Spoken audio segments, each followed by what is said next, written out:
Well, the beautiful black FN2 Civic in the house today, and it's had, as you can see, a Tegiwa 70mm catback exhaust paired with a Piper Sports Cat and Manifold. And then it's time to get it on the dyno and get it tuned. So we're hoping to make some results here today on this one. Yeah, let's get it on the dyno.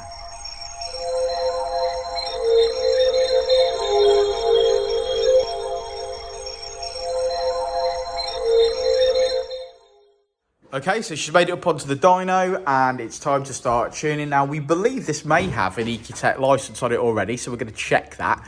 But we can plug in with our Ecutek software and we can start again is basically the answer. It's got a HKS induction kit, it's got a Piper Manifold, Piper Sports Cat and the Tegiwa 70mm system. So we're going to see what it makes right now on the dyno and then start tuning. It's lovely and warm in this FN2 that Richard sat in.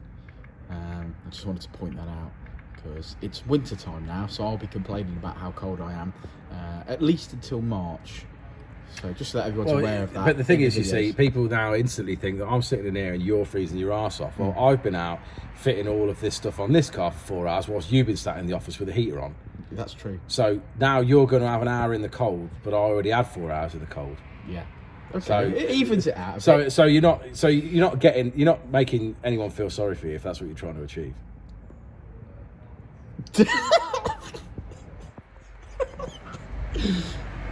It's all going to be all right. I've got 2 pairs of pants on. One of them is it. One of them's his. I'm going to say one of them's yours. That's why you're so cold. Yeah.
You look great.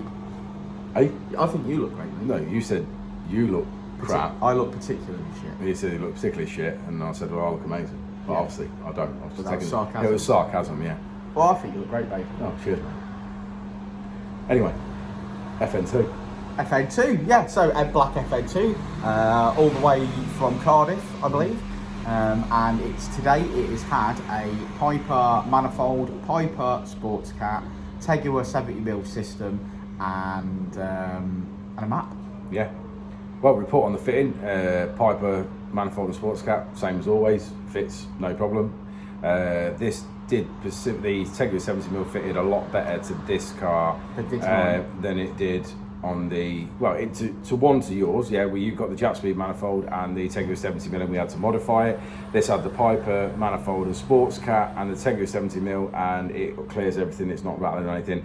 In comparison to the M2 we fitted yesterday, which knocked on everything, even after we'd bent hangers and done all we could do to try and make it clear. Yeah, that's going to need booking in to be modified. Yeah, basically, we didn't modify the exhaust on that particular car, we just did hangers and tried to get as much clear as possible. Customer says it is knocking, so at that point we're going to have to modify, add a piece, take a piece out, change some angles, do whatever it is we need to do to make it fit. Booked in. That's fine. But fits on this one because it's mated to the Piper. Yeah, but the Tegiwa 70mm made to the piper clears and it's not Clears, rattling. yeah. So we're just trying to give some information as people that are buying exhaust combinations about ones that work and ones that don't. You know what I mean? You know, so it's just a bit of customer information, I suppose, if you want to put it that way.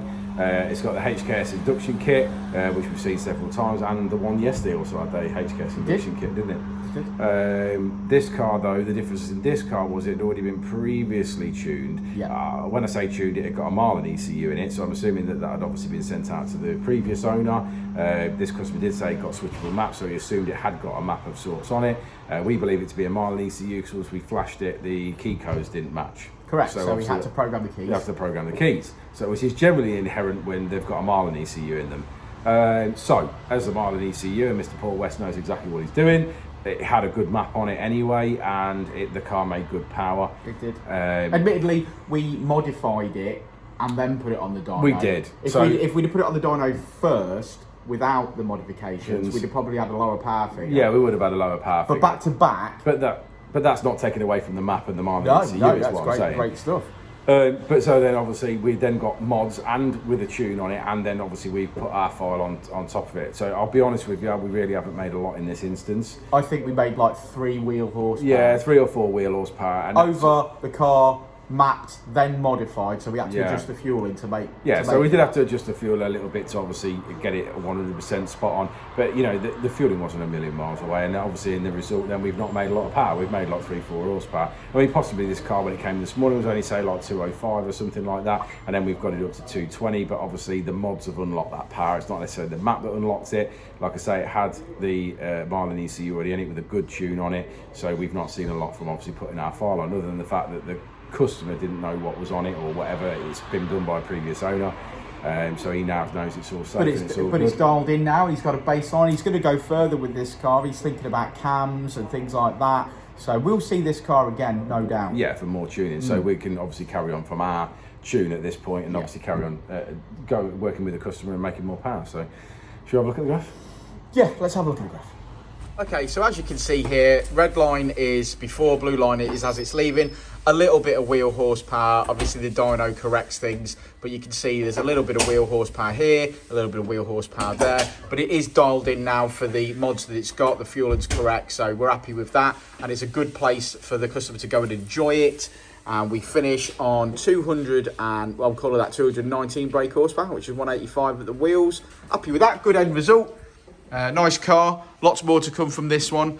So thanks for sticking around to the end of the video, guys. Like and subscribe and all that jazz. I've been Danny at Dynodaze. He's been Rich, because he always is.